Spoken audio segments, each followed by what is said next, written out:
Everything you know about the Tower of Babel is 100% wrong.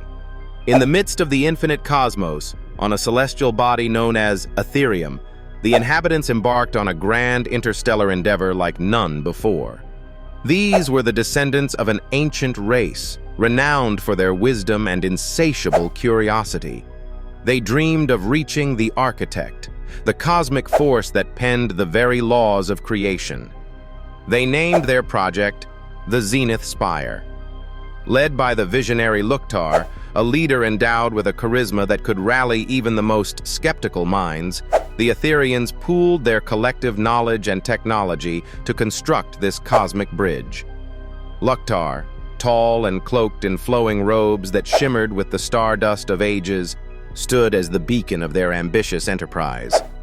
Every Atherian pledged allegiance to Loktar's vision, unified in the belief that they could transcend the mortal coil and commune with the architect. Every day, the spire grew taller, its metallic shell glinting under the binary suns, an awe-inspiring spectacle visible throughout the realms. Therefore, it drew attention not only from afar, but also from the beings of the varied dimensions who watched with intrigue and a touch of apprehension. Would such a reach beyond mortal confines lead to enlightenment or catastrophe? But where ambition knows no bounds, caution becomes the first casualty. The architect, observing the unfolding events, realized that the Atherians' pursuit harbored a fatal flaw: hubris. Although their technical prowess was unmatched, they failed to recognize a fundamental truth. True elevation is not of height, but of spirit. Thus, the architect, with a single thought across space-time, interwove a confounding edict.